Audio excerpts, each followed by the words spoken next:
Hello. This is another dead squirrel. I hate that. Squirrels are such good animals. Other people think they're like rats, but I don't agree. Anyway,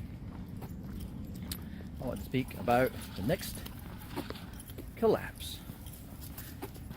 This is your new channel for fear porn. I'm just kidding, but not really. So the other day I spoke about America. It's everywhere. It's happening all over the world. The reason why this collapse is going to be different than all the other ones, except for maybe back in the 20s and around just after the Second World War as well, is because it's probably worse than that, because it's going to be so coordinated between different countries. When I say coordinated, not like on purpose, well, yeah, that's debatable, but the fact that it's happening simultaneously, that's probably a better way to say it. You've got issues happening in so many countries in the world, all over Africa, all over Asia, all over the Middle East, and you know, there's issues that are being reported and there's issues that aren't being reported that you know about if you keep your ear to the ground. You know, places like United Arab Emirates, Yemen, all these. I suppose the Yemen's in the news, but there's a lot of stuff that isn't in the mainstream news, and that's news in our own countries as well that is glossed over. Take for example the racism in South Africa. You know, the apartheid they have over there nowadays. That is just the opposite of the apartheid they used to have in the old days. And that's not being reported on because it goes against the international neoconservative and neoliberal agenda, and it also goes against the agenda of the new racist elite in that country. So when you cut through all the crap and you actually find the news, because news is something that doesn't come seeking you, the mainstream media comes seeking you because it's all based upon... Look at this over here. He loves going through leaves. I like this kind of year. Basically, the mainstream media feeds its news to you. That's why they call it news feeds, right? News feeds for our culture. It's funny when you analyze words, what you really, you know, what's really hidden in plain sight. So let's move on to, let's say, I'm just going to pick something out of a barrel. It could be any country right now. It could be South Africa. I'm thinking about that. No, let's go China. China's in deep doo-doo right now. They have printed, for years, they've created a false economy that the world has kind of bled from. It's actually kept America afloat in some ways. It's kept the people who buy and sell, the people who don't really do anything in America, keep them afloat. The people that shut down factories, the people that shut down, you know, metal smelters and all sorts of stuff. It's kept them in work. Hasn't kept the average people in work. America, though, is one of those places they say, you know, California's doing well, the country's doing well. California's not doing well. Let's not jump across to America again. Let's stay in China. So you've got a case. Look at the ghost cities. They've got all these cities they produced. They sucked up an incredible amount of the world's concrete and sand resources, for that matter.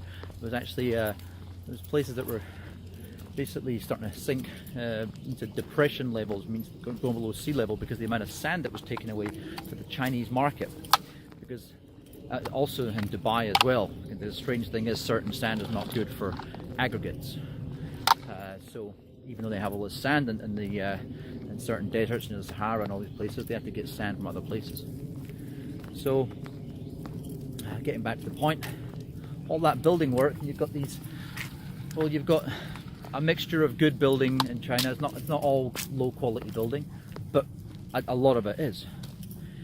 And when you take low quality building, whenever you take any, like this neighborhood here, if you were to take this neighborhood and take it post collapse, no one, let's say there's no one living here, nature reclaims stuff very quickly. When you take shoddily built stuff, like for example in Scotland years ago when Margaret Thatcher's government decided to build token buildings to kind of bring the spirit of the people down. So you start to build buildings that look like English. Well, it's not really English buildings either. It's conservatively built. You know, neoconservative buildings basically. buildings for the masses, to oppress the masses and to psychologically affect the masses. That's what we've been built.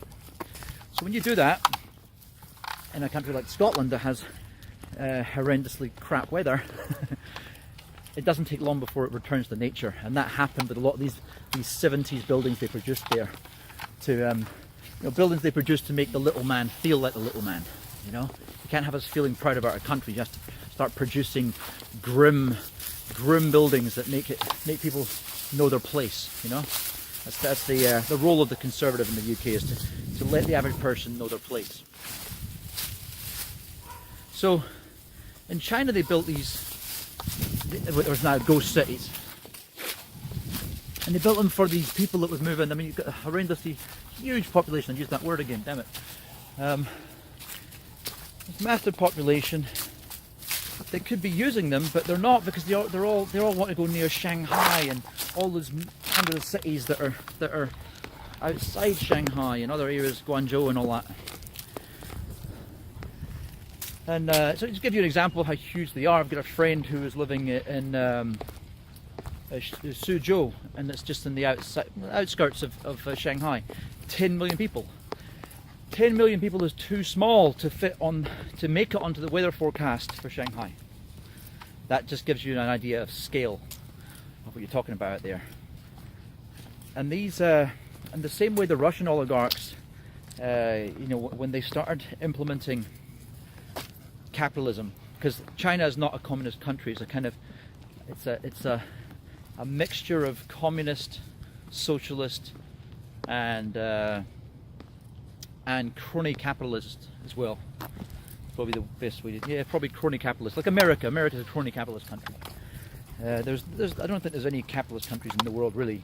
They're all a little bit crony capitalist, partially capitalist in some ways. Capitalist is when you have some autonomy and freedom in the business world. So basically what happened was, they had a big massive boom, the same way they had in Russia.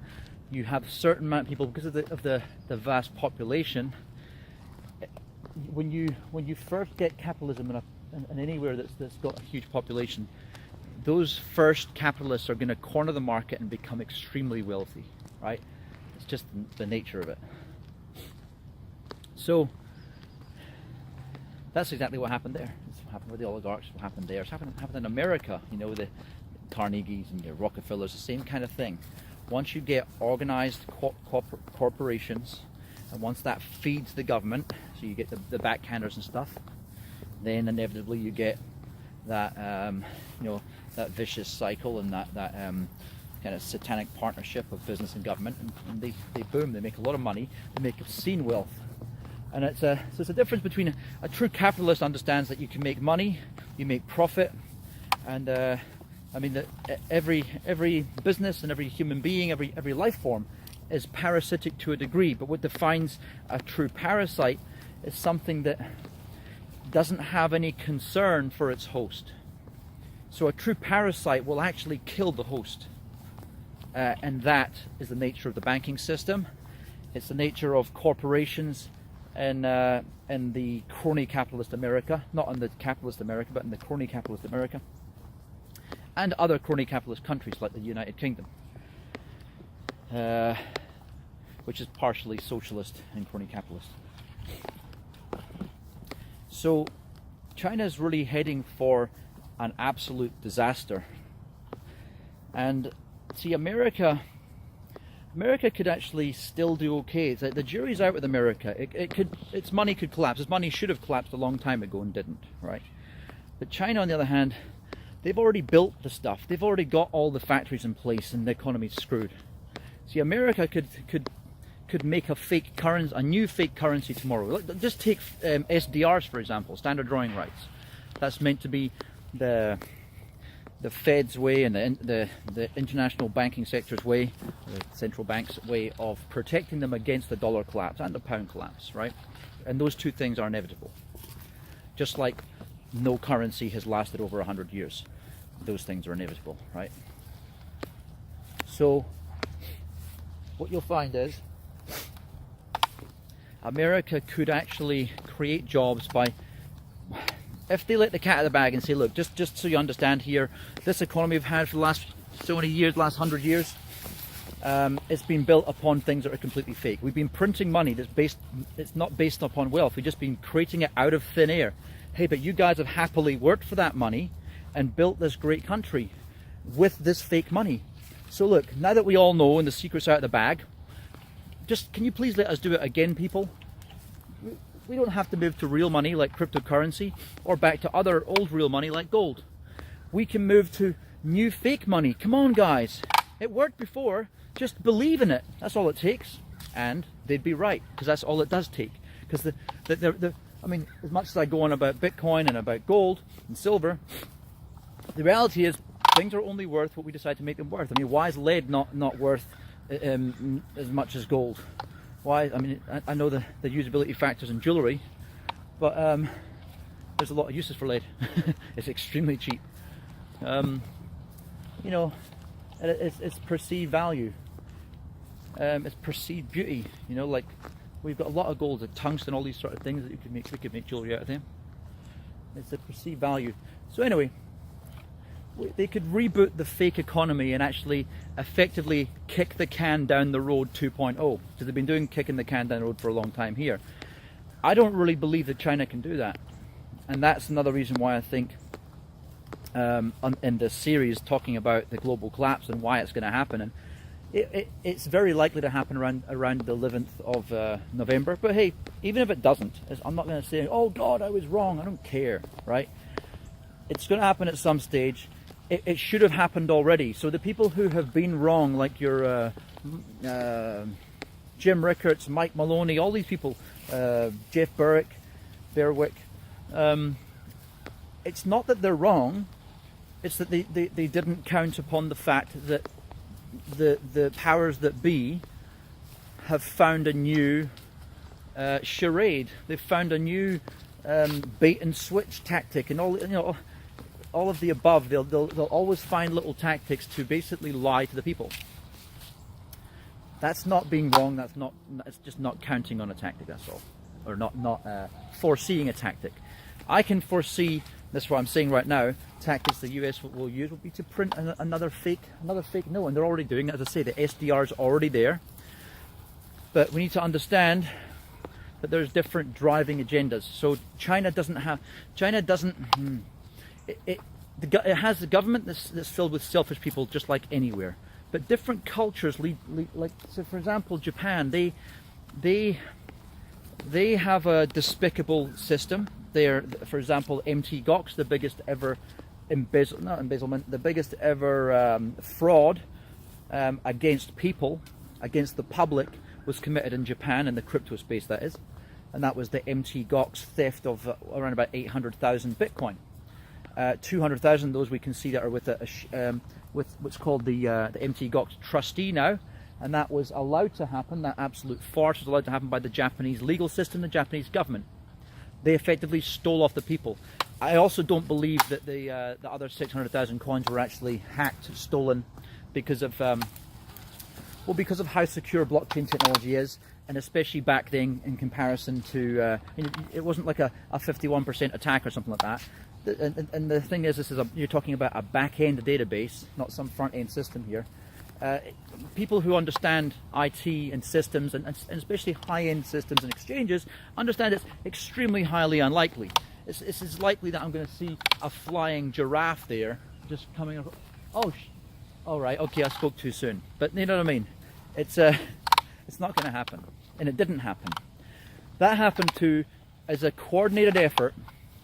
You have to realize how much money the banksters and the government was spending back from between 2000 and 2008, well, 2009, and probably 2010 more onwards, because then when they started realizing that Bitcoin was a threat, how much money they were spending to try to hack Bitcoin before realizing they'd be better off trying to mine it, because the energy they're expelling, they're actually better off accumulating Bitcoin to rinse the market. And what you're seeing now, actually, even last year and currently, is the investment banks, hedge funds, all those sort of things, they're clamoring to become part of this market apply their old world tools and effectively fleece the little man. In some cases, these little men aren't that little because they bought Bitcoin like when I first did it, 80 odd cents, although I was too dumb to hold on to it. But you know, they bought it for so little that they've still got thousands, and you can't touch that kind of wealth. Once you get a certain level of wealth, unless you're a complete idiot, you can't really touch it. Or unless you're a short-sighted idiot like I was and cash out and spunk all the money away going on holidays and shit. Or buying a new Lambo. That's why I've got a big thing against that whole when Lambo, when Moon crowd. It starts to drive me nuts. I'm a lot more focused on the good things that Bitcoin and the blockchain technologies can bring now than I don't know, personal wealth and things that are more trivial. You get over that stuff pretty quick, unless you're a retard. So I really think when you look at all the writing on the wall, and you look at the coordination, the simultaneous activities and simultaneous events. So everything from, call it climate change, call it whatever you will, something in the world has changed based upon activities of man. And you're getting a lot more disasters. You're getting, so basically it's a breaking point for insurances. It's a breaking point for infrastructure. Infrastructure is collapsing all over the world, except for places in China where they've built more infrastructure than they need, but it's not serving people, right?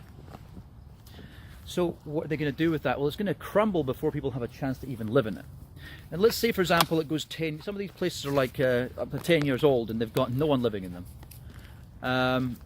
Nearly a decade old.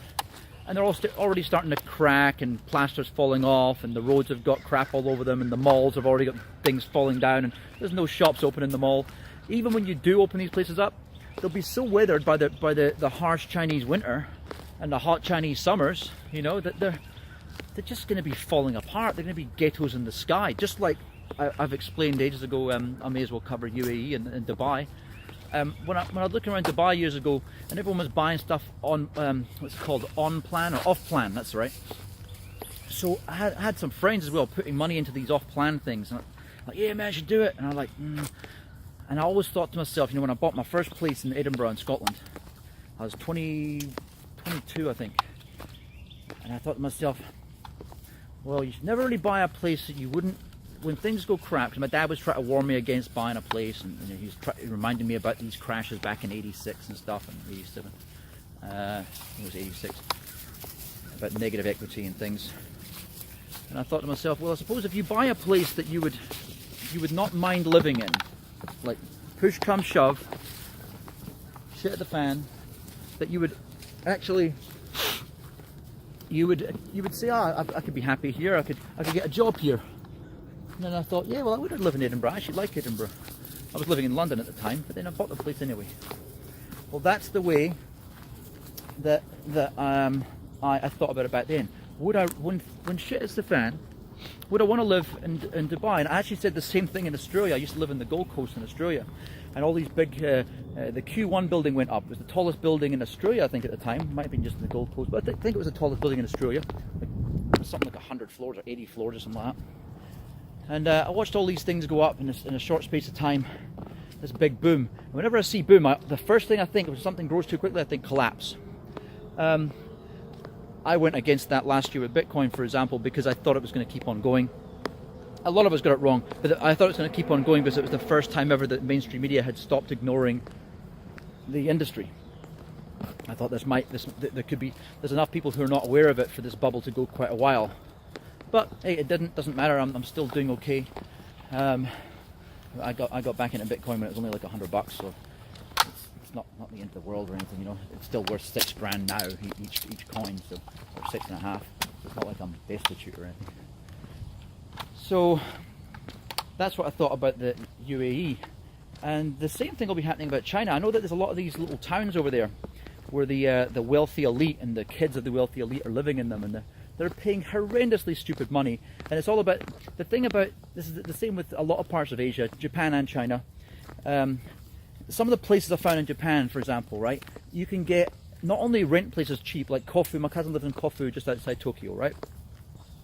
It's very empty of young people, because young people move into the city. They just want to be around other young people, and I understand that, because I was that a little bit when I was younger. I lived in London for a while, I lived in Johannesburg, so I get that. But at the same time, when shit hits the fan, you don't want to be in a city. That's where I think I'm in Atlanta, right? So there's a show we have here called The Walking Dead, and I think that comes from maybe someone just having a vision of what Atlanta might be like in a meltdown. We got lots of guns, we got lots of dumb people, we got lots of desperate people who always want to show off all the time.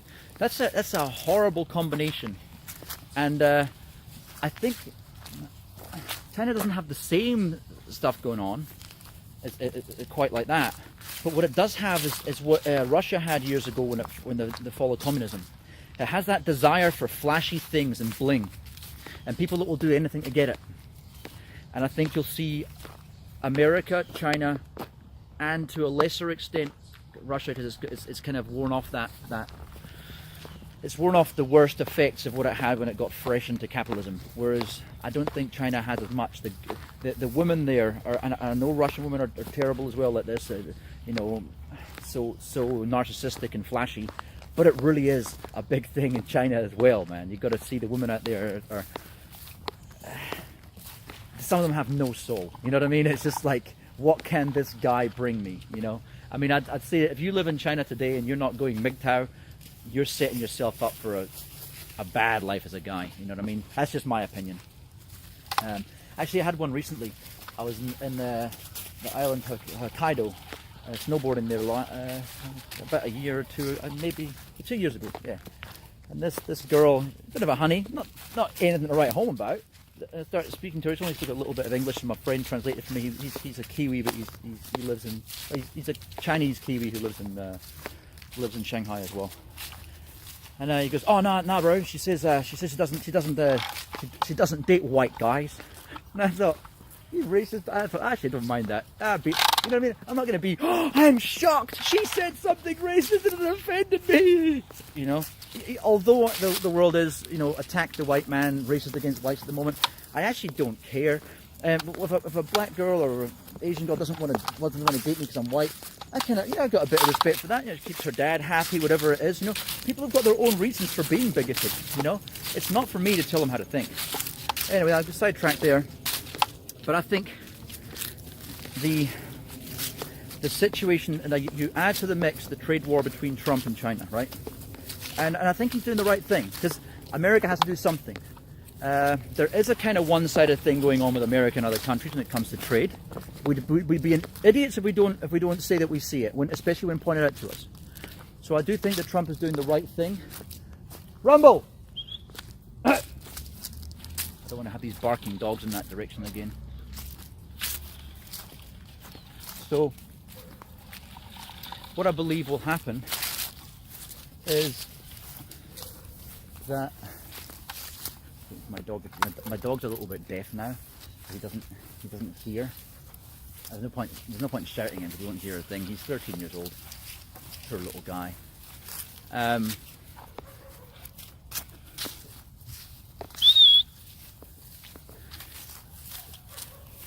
his ears are kind of painted on now. Anyway, getting back to the story. When you look at the situation with Trump, what he's doing right now might be, you know how I said kicking the can down the road, and you know, like Obama did it by printing more money. Bush did it by inventing a war out of nothing, and God knows what with the 9/11 thing. So that was them kicking the can down the road. This might be Trump's can kicking. He might bring the illusion or the short-term rebuilding gain of the economy. But then once everything's built again, like it is built in China, and everyone goes, oh, what do we do now? We can't just keep on using printed wealth to create, well, it's debatable. Maybe I'm wrong, actually, this one. Maybe we could keep printing wealth and just say, look, it's just the way that human beings do things, is we print this thing called money and you work for it. Effectively, we invent energy tokens. We invent these energy tokens and you slave away to earn these energy tokens. Hey, look, We have already done this around the world. Maybe that is how we make it work. We just don't lie about it in future. I don't know. But what I believe is more likely is they will kick the can down the road. So instead of things collapsing on the 11th of November, or even back when they should have in the last few years, because they should have already collapsed. Instead of that happening, maybe we can keep it going for to 2020 or 2022. The only way that we could keep it going longer than that is if right now, or very soon, Trump actually says, look, explains the whole monetary system, the fact that debt doesn't matter.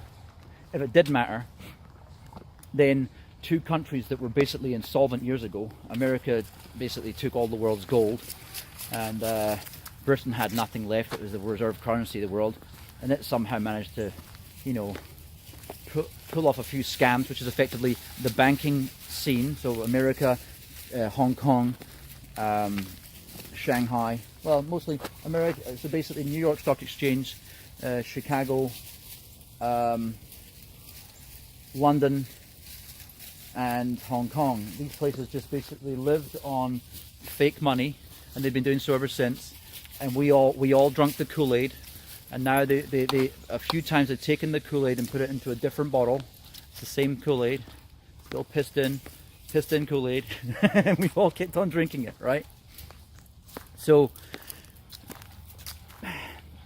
if Trump actually exposes the system for what it is and says, look everyone, the reason why we've got all this debt and we don't really care about it is because when it really matters, who do we owe money to? Who are the people? It's just a couple of people. It's a family, a few families we owe money to. We could either kill them or say, look, we're not going to pay you back. If you've got a problem with that, come speak to us. behind this building here, just down these stairs here. Just you get what I'm saying? So the debt doesn't matter, because the families that we owe, if you look at the fact that they've been paying the world to take all this money, and everyone's been living in the rat race, struggling to get by, losing their houses to these same people, these 0.00001% of people who control the rest of us, they clearly haven't created enough energy for us to be working for. Because remember, money is an energy token, right? So what it means is they've generated it out of thin air, so it's fake energy tokens. And the other side of it, it might be a mixture of both, is that they have stolen those energy tokens off the rest of us by continually moving the goalposts, the goalposts of life. Which is, so for example, upping the debt, upping the rates of, well, look in China. So the printing of money in China makes the yuan worth practically nothing. But they also keep it artificially low because they want to sell their goods. Now America doesn't want to buy their goods, well, not without big tariffs on them, like they should have, unless they want to remove the tariffs for American stuff. I agree. Look, the problem is not just economically, it's racially too. For example, around the world, we're told that white people are racist. You were told to feel guilty for being white. Come on. But instead, what they should have said is, right, we want to be an example to other countries. Good, let's be multicultural. Cool. We should have done it in stages, right? We've been a little bit multicultural. Now it's your turn, India. Oh, you don't want to be? Excuse me. Look, you can live here if you're from India. That's fine. If you're already here, if you've still got your culture and you have left it at the door, please fuck off. That's what we should be saying. And I'm not going to make any apologies for saying that, because multiculturalism doesn't work. Multi-ethnicity works. Multiculturalism does not work. If it worked, then India, Pakistan, Thailand, all these countries want to do the same, but they're not. I mean, of course, you can look at Korea and say it's very Americanized. That's because America dominates it. To a degree, Japan was too, but hey, they still maintained their cultural identity, and they don't want us there. And I'm happy at that. I was walking through a protest one time in the city of Toyama with my cousin, and I said, "What's all these people here?" He said, "Actually, they're protesting against us." I said, "Oh, really?" He says, "No, but they'll never say boo to you, because that's not their way. They're just protesting against foreign influence and foreigners in the country." I thought, I kind of like that. You keep their own identity.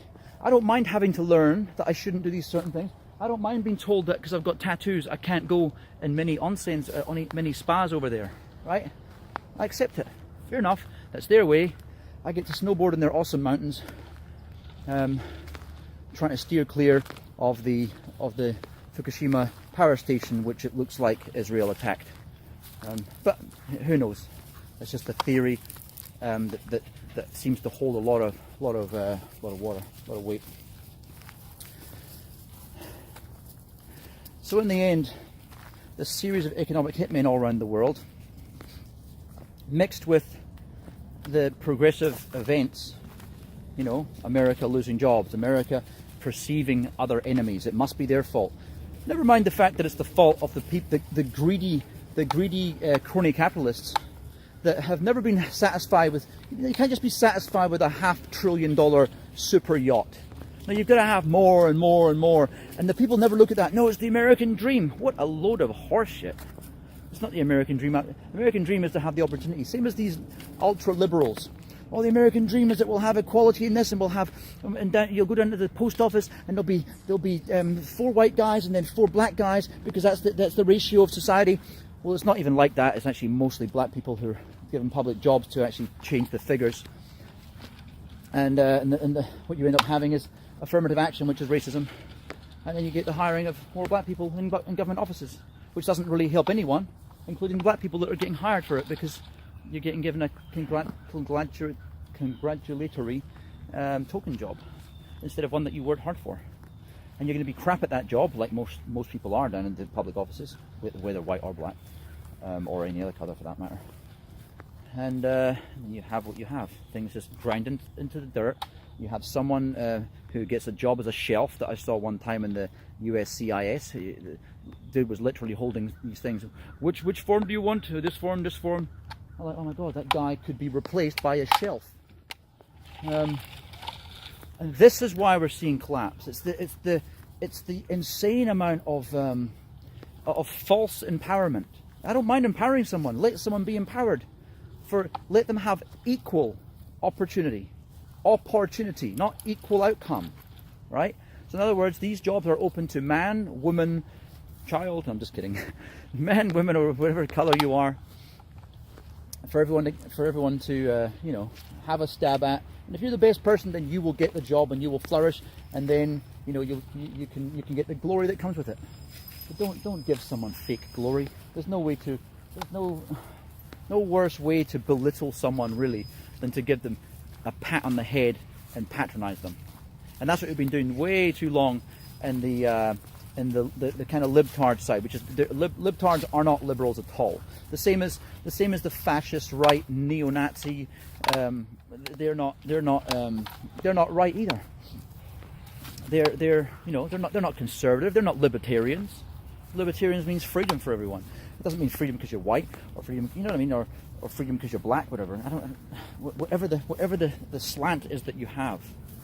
And that's not a racist connotation, by the way. God's sakes, you racist people out there. I'm sick of hearing the tag racist, actually. I'm sick of hearing white privilege and racist and all that sort of thing. And I know a lot of the first people of colour I noticed to get sick of it, within my groups of friends anyway. There was some black people, but it was mostly Asians. I noticed that Koreans here in America actually, who started pointing that stuff out quite a lot. And I'm really glad that's happening, because these so-called progressives, they're the one that's driving society apart. We all had, for years and years, even in South Africa, I had a mixed bag of friends from all over the world, and these people start coming and telling us that all this stuff's going on, that some of it is. But what they're doing is they're drawing reference to certain stories. They'll see 2 things happen. White man hits black guy hits white guy. They'll only report one of them. Or what they'll do is not report one, so that it can become a scandal later on when they finally do report it. It's all social engineering, and if you don't see it like that, you're deluded. Getting back to the situation, so all these things, these cultural, these social engineering experiments they have all around the world, what they're doing is they're priming us for an engineered collapse, because the elite know that the money system, not just the US dollar, the British pound, the Chinese yuan, and especially the Japanese yen, they can't sustain. The ruble could, but the ruble is never going to be on equal footing, because, well, not until the BRICS nations get their own ratings agencies. And if they do that, America might attack, because they attack just the same way they attacked when Gaddafi wanted to unenslave Africa from the Americans and other countries' central banks, right? So they know they know that these people are nutters, that even though Russia could destroy America and vice versa, that some people, the neoliberals and neoconservatives, they would probably do it anyway. Look what they did in Nagasaki and Hiroshima, right? Case closed. And yet pointing the finger at Iran, who has never attacked any other nation from what I understand, despite Britain being in control of Mesopotamia and basically dictating all the new boundaries between everywhere, like Pakistan, Syria, everywhere else. I don't mean that Pakistan's in Mesopotamia. I mean that we have controlled a lot of the world. And I say we, it's the English elite. It's not even the English. It's the English elite. A small subset of English society who are just horrible, horrible people. So that's what I was really getting at. Just explaining that China is going down. They could keep things going regionally for a while, but overall there'll be a lot of issues over there. They might if they recoil back to, let's say for example they used capitalism to allow them to do a growth spurt, and now what they're going to do, the same way that Western nations did, is they used fake money to build up infrastructure. And now that they built up the infrastructure, they can go, right, that's it, the whole thing was fake, but look what we built in the meantime. Ta-da! We could never have built that if this whole fake system didn't exist. Well, I think China just took part in that fake system, right? So,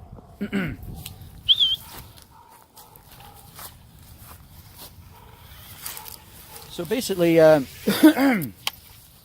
they thought, why are we missing out on making all this money?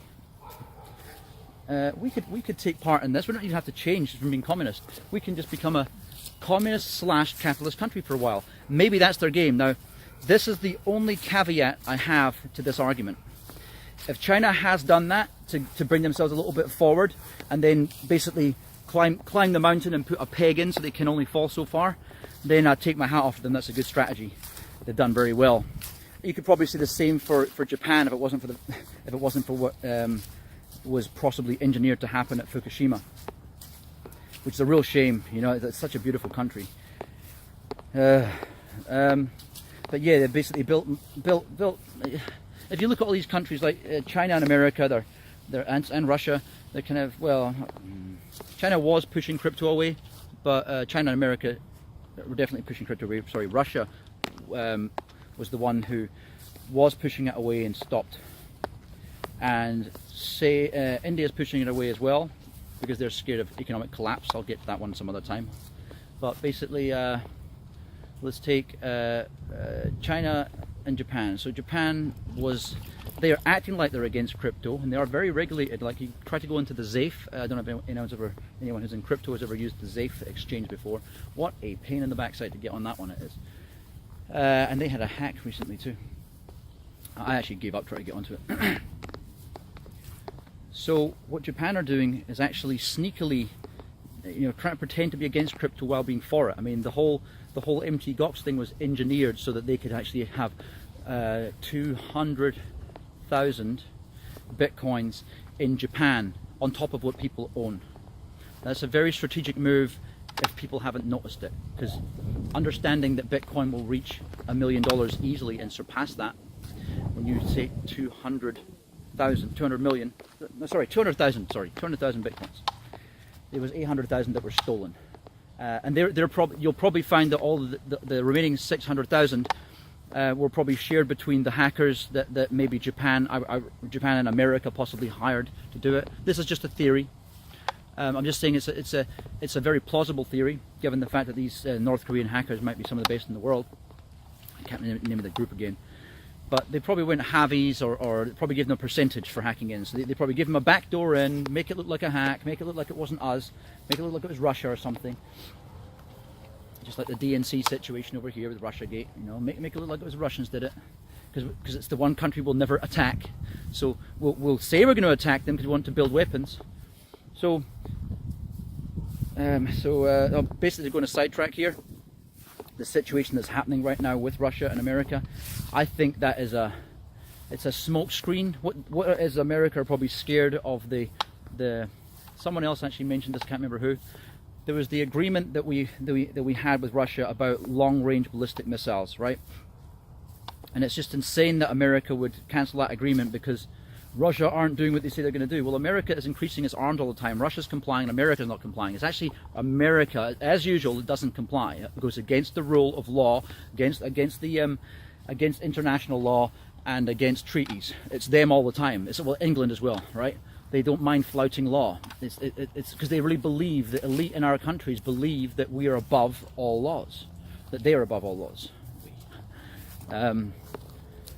So what's happened in that case is that China is not part of that agreement. So now you've got a case where China can build whatever the hell it wants, but Russia and America can't, putting them at a, well, not so much Russia at a disadvantage given the fact that they're right next to China, but it puts America at a big disadvantage because they'd have to launch, they could only launch from Alaska and have to demobilize everything up there, so we can go past Canada on the way, so I mean, or take the ships out.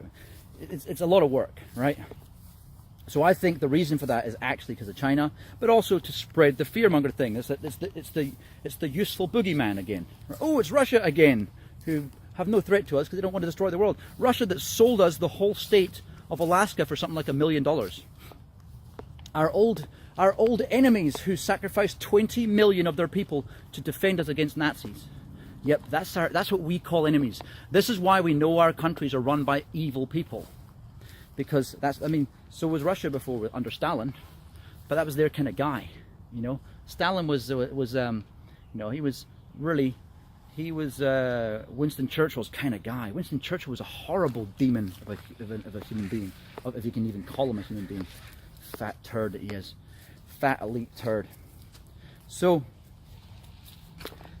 that's my reasons why I think the China situation could contribute to the global collapse. But they might be able to, if they do what America's doing right now and basically isolate themselves. So America's getting ready to isolate itself. That's why it's closing its borders. It's starting to become more and more fascist all the time, which is why I'm leaving. The IRS has not been clear about regulations, so that why could that be? It can be because it makes it easier for you to make an error. And when you have a fascist state, seek higher, you know what I mean? Next thing you know, you've got all this 1984 situation, you got this deep state controlling everything. What ends up happening is, before you know it, you've inadvertently committed a crime, and now you'll be sentenced to death. What? No! That's the kind of thing, that's how it happens, right? Damned if I'll be staying here for that. Damned I'll be staying here so they can steal my gold, silver, and everything else. But I keep a little bit in this country, but not very much. I cannot trust the system over here. Can't trust this blooming government. I can't trust the government anywhere. I don't trust any government, and nor should any of you trust any government anywhere in the world, because they're not trustworthy. It's not just I'm going to generalize and say the sort of person that gets attracted to politics in most cases, especially the main parties, is a corrupt, despicable individual who doesn't want to do good things for people. They want to do good things for themselves. What can I get out of this? The sooner people realize that, they will stop basically worshipping these modern gods who do nothing but serve their own agenda. So if America and China insulate themselves, they could effectively become ecosystems on their own, because look, America could just as well be the whole world. There could be a planet that only has the size of America. It would still work. We don't need globalism. We don't really. Yes, it's good for business, and yes, it's good to connect people because we are a global world that needs to connect people who live everywhere. But outside of that, outside of growing food, let's look at the necessities of life: living somewhere, having shelter, breeding, and eating food and drinking liquids. Right? That's all we need. You telling me there's countries in the world that can't provide that? Except for places like maybe Palestine, because they're controlled by other countries, and the other way around. It's not. I'm not a big hater on the whole situation there. I think that Jews know how to create a good country. I mean, you look at the technology in that place. Every country's guilty and is right in its own different ways. It's I can't think of anywhere that's actually free from guilt. But my point is, there are so many simultaneous events happening that I really believe we're looking for collapse soon. Also, the banks, it's been 10 years now since the banks haven't been able to rob people's properties off them. They're itching for this. They got given money before, because they rule everything. They rule the whole world. The banks do. And it's like, look, this is not on. We've given you 0% interest rates for all these years, governments, and you haven't sorted anything out. Look, come on, let us rip the people off again, because you haven't let us do it for 10 years. That's what we're going through right now. So I really think that the numerology is a big thing when it comes to the evil elite. 11th November could be that date, although the 10th looked like it could have been because the Dow Jones went down, like I mentioned in my other video. But at the same time, you have a perfect storm of situations, and it's not just this country. It is all the superpowers in the world. It's all the previous G8 countries. It's actually all the BRICS nations too. So all simultaneous actions happening. We're getting breaking points everywhere. It's a matter of time. Of course, anyone can say that it's a matter of time, but it really is. I would say buy whatever you have. For every $10 you have, I'd put $4 in cryptos, $4 in metals. Or if you live in a place that allows guns, put $3 in each. Put $1 or $2 in metals and food, and then have the rest liquid cash, or maybe even down to 10% liquid cash. At the moment, what I've got in cash is only something like 5%, and I've been spending it in the last couple of years. I haven't worked for almost 2 years now, and I left the old system. I still work. I still contribute. I do a lot of volunteer stuff now, online, helping wake people up. But I haven't worked in the old dying paradigm well, since January 2011. I did a short stint in April 2017, sorry, but since January 2017 I haven't really worked a contract as such, and I'm not going back. I'm never going to go back to the old world. It's actually so depressing watching how people on the hamster wheel. Like even if I lost everything I had to start again, I'd be starting again from the crypto community. I wouldn't be doing it from the old dying paradigm. And this is how you should have hope, because you need to learn that even despite the collapse, I'd say secure what you have. I mentioned in the other video, you know, if you live in an area that you don't like, sell your house now. Just liquidate your assets, move it into something that's more solid, like spread it between silver and LiteCoin or Bitcoin. But then you can take advantage of the collapse after it happens and buy yourself a nice house somewhere where you want to live. And then if the collapse lasts and the economic depression lasts for 20 years, then at least you're living 20 years having not much money, but more than others, in a place that you want to be in, you know? Because it's amazing how it's changed your mindset, just changing where you are. Like, I can't stand this place, Tucker, where I am. I can't stand it here. I'm looking after these dogs and I'm getting the hell out of here straight away again. Not me and my dog will go back to Spain and have a good life. Yep. See, the thing is, I'll explain that in another video actually about Mallorca, where I'm going and why I'm moving there, and why I don't mind going back to Bulgaria as well, but I'll explain that later on.